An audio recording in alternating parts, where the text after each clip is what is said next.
이종혁 부원장님께 예. 여쭙겠습니다.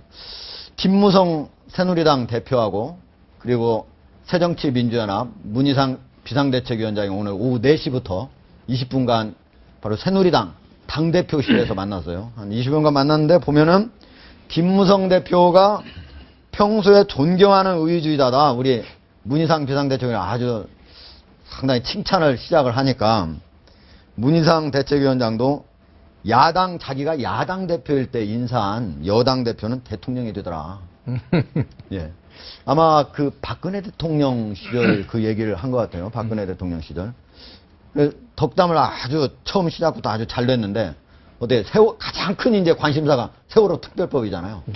어떻게 될 것 같습니까? 지금 물꼬가 잘 트일 것 같습니다. 우선 두 분이 이제 오늘 첫 만남을 가졌는데, 두 분 다 한 분은 YS 밑에서, 한 분은 DJ 밑에서 오랫동안 의회 민주주의, 그 다음에 여러 가지 정치를 배워온 분들이죠. 정치를 아시는 분들이고, 아마 지금 꽉 막힌 세월호 전국을 정치를 하는 이 두 분들이 좀 잘 좀 풀어낼 수 있을 거라고 생각을 합니다. 오늘 정치 복원, 국회 재개 두 분이 합의를 하셨고요. 그리고 또 세월호법 관련되어져서 조속히 원내대표들이 대화를 재개해야 된다. 그래서 빨리 끝을 내자. 이런 이제 얘기를 했는데, 아까도 말씀드렸듯이 정치를 잘 아시는 분, 지금은 아마 정치 한 8단 정도에는 이제 다들 오르신 분들이니까. 아직 9단은 안 됐군요.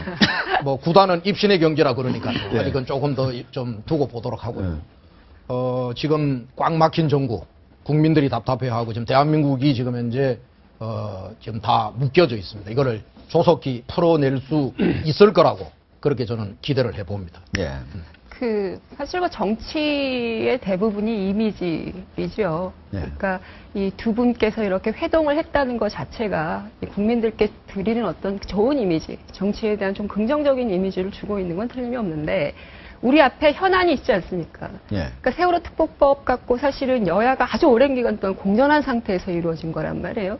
그럼 보여지는 정치가 아닌 실질적인 정치, 결과물이 뭐냐라는 기대들을 국민들은 할 수밖에 없어요. 예. 세월호 특별법 관련해서 오늘 그 문재인 의원이 얘기를 했는지 모르겠는데, 그 기소권과 수사권 부분에 대해서 일정 부분 좀 전향적으로 생각하고, 또 특검에 대한 그 여당의 어떤 의지, 특검을 좀 뭔가 제대로 가동시키기 위한 그런 어떤 의지들을 좀 강구해줬으면 좋겠다, 뭐 이런 얘기들을 했는데, 이런 부분들에 대해서 좀 구체적으로 좀 얘기를 하시고 하루빨리 시간을 좀 압축적으로 쓰셔서 그게 해결이 돼야 사실은 국회가 정상적으로 가동되는 거 아니겠습니까? 근데 내용이 없어요, 그게.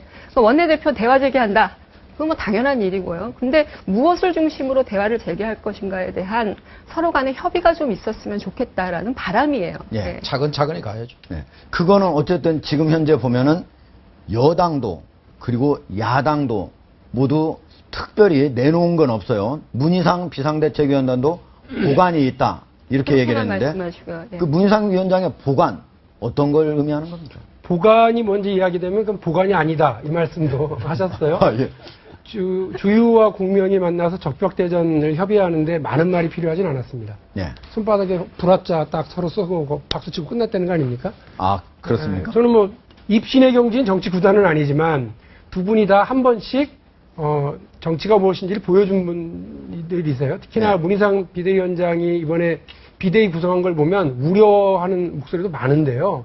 개파 수장 모임이냐, 뭐 네. 특히나 조경태 최고 같은 경우는 뭐 원로회의냐 이렇게까지 얘기를 할 정도로 내부적으로도 반발이 있습니다만, 그럼에도 불구하고 당이 여당과 협의를 하고 협상을 해서 받아온 안을 내부에서 두 번이나 뒤집어지는 이런 과정 때문에 국민적 불신이 쌓여 있는 마당에 예.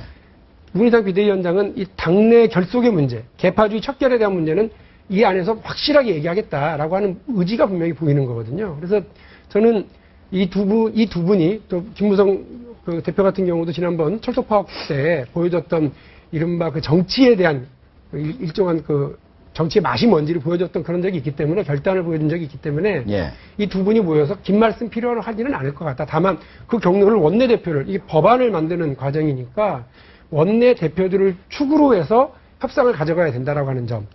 청와대가 내놓은 가이드라인과 2차 협상안이 그 내부적으로 받아들여지지 않은 새정치민주연합의 태도 변화, 이 두 가지가 동시에 진행돼야 한다는 점. 이 정도를 서로 확인을 했으면 네. 접점은 뭐 말하지 않아도 손바닥에 써놓고서는 나오셨지 않았을까 이런 기대를 해봅니다.